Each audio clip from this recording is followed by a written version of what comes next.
I'm Brigantia, Blackbird of Blackbird's Brew. Happy Saturday and welcome to this week's Wicca 101 class. Today we are talking about meditation. Meditation is a fundamental skill and a practice that is vital for every witch of every tradition and path. No exceptions, we all need to do this. Meditation acts as a means of cleansing a practitioner's energy, of calming the mind and emotions, and it opens up our intuitive senses much more to allow for a communication between practitioners and divine beings, whether we are talking about deities, departed ancestors, or even our animal totems. A further byproduct of regular meditation practice is that it makes us more effective when we are performing magic. Magic relies on the clearest, most focused intentions, the most resolute willpower, and the ability to unleash that energy into the universe in order to get the job done.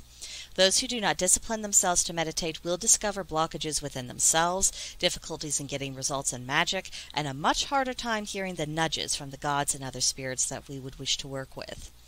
So clearly meditation is a practice to be taken seriously in Wicca, other forms of witchcraft, and within paganism generally.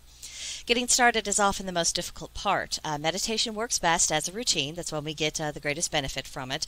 And of course that creates a logistical difficulty for people who already have pretty full schedules, and for people who dislike routine of any kind, or for people whose lives are just so chaotic that any form of regularity or stability just seems completely out of reach. This brings us to the part that many people may not want to hear, but it is a truth and it needs to be accepted in order to move forward spiritually. It doesn't matter if it's hard for us to set aside time to meditate. It is a fundamental aspect of practice, and if we want to be pagan, or any kind of witch especially, it is something that must be done, and so we've got to figure it out. Now, if we can't, or we won't, then it's probably time for us to explore different spiritual paths. I'm not saying this to be mean or unkind to anyone, simply letting you know this is how important meditation really is, and if it is really not something you're going to do, then it is time to look at other things. Meditation is also challenging for people who have limited attention spans, or they experience difficulties being still for any length of time, or for people who have tried and failed to meditate in the past and they worry that this is just beyond their reach. Thankfully, there's more than one way to meditate, and I absolutely reject the notion that any particular form of meditation is better or displays greater skill and discipline over another. There's a lot of meditation snobs out there, and if any of those particular snobs would just be bothered to listen to a word that I say, I would tell them that their attitude is distinctly unhelpful. It reveals their prejudices, not their knowledge or their degree of experience, and it would be better for pagans and witches of all stripes if they would cease and desist from scaring the birds off the trees. Rant over. Moving on. I will now share 3 different methods of meditation. I encourage you to experiment with all 3. There are more forms of meditation other than these, but these are 3 primary forms that I think are worth investigating to see if one of them is going to be effective for you. So first, let's talk about what many people consider meditation to be. You have a quiet space, ideally in nature. You're sitting upright with a straight spine on comfy cushion if that's what you need. Your arms are resting up on your legs. Your palms facing up. You close your eyes and you allow the mind to empty, possibly while chanting Om or something to that effect. Not everyone does, but some do.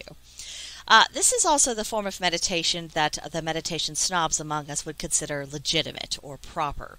Now, there's no denying that this form of meditation is absolutely classic the world over. You will find it appear in various forms of religions all over the world. It is also beyond dispute that a large number of people have benefited greatly from it. It can be done anywhere you can find a bit of privacy, and even a few minutes of quiet and allowing the mind and the body to be still can accomplish a great deal to bring a person back into balance. So if this form of meditation appeals to you, try setting aside a particular time of day to consistently meditate like this, perhaps early morning or right before bed. And regular meditation before bed has been known to help people get to sleep easier and to rest better. So if you struggle with insomnia or poor quality of sleep, this may be a helpful avenue to explore. Next, we are brought to guided meditation, which is poo-pooed by some people as being for beginners or those lacking in discipline.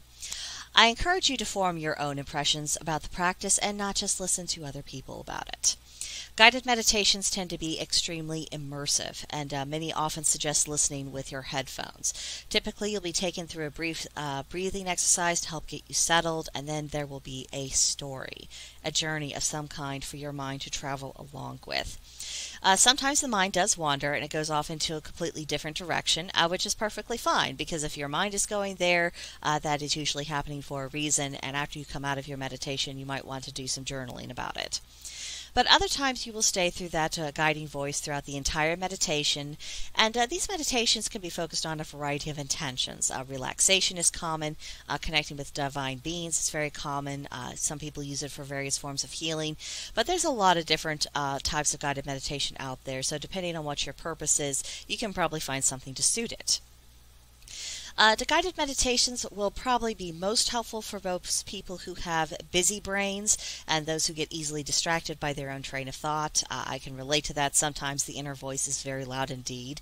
But if you have a specific journey to focus on, it retrains your brain and helps shut everything else out. It gives you some relief from, kind of the sparking static within your mind, and it lets you be focused on something for a period of time. It's very restful, it's restorative, it's healing.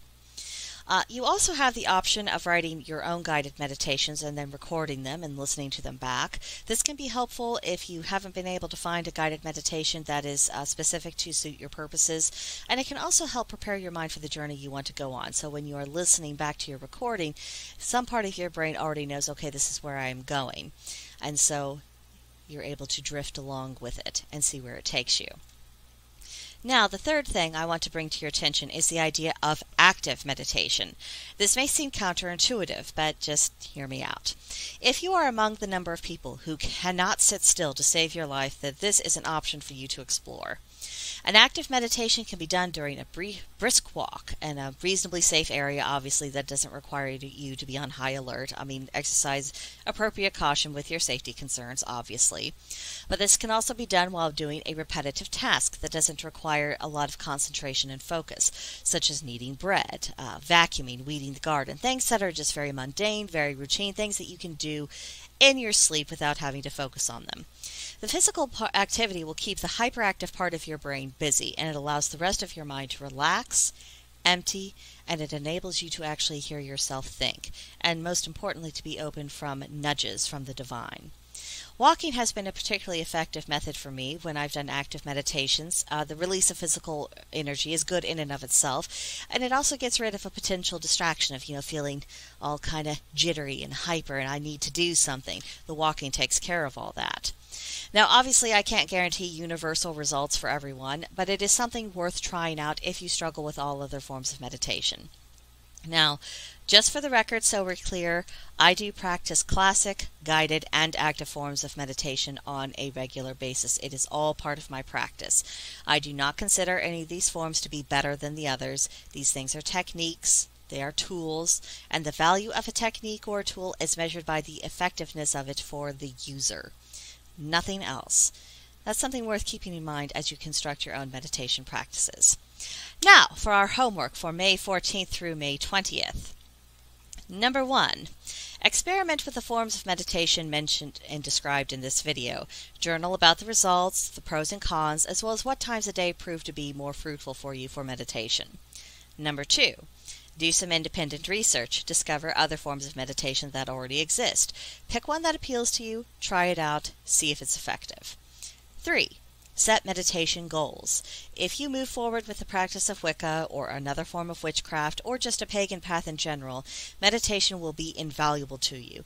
Work towards creating a consistent meditation practice and just keep sticking with it. You will have obstacles, you'll fall off the wagon every now and then. Get back on it, keep trying. That effort built up over time will eventually lead to consistent results. So that's what I have to say about meditation this week. If you have any thoughts about this, be sure to let me know in the comments section below, or better yet, come see me on Discord at Blackbird's Brew. There's a link to join in the description box below, and if you would like to set aside a time to go a little bit more deeply into meditation or any other forms of Wicca or paganism generally, just send me a message, let me know. I'll see what I can do with my schedule to have a little bit of one-on-one time with you if that's what you're needing. But I think that is it for today. Next week, Next week, let me consult the schedule. We will be talking about dreams, so I hope you will be back for that. But that's all for today, and I'll see you in the next one. Bye.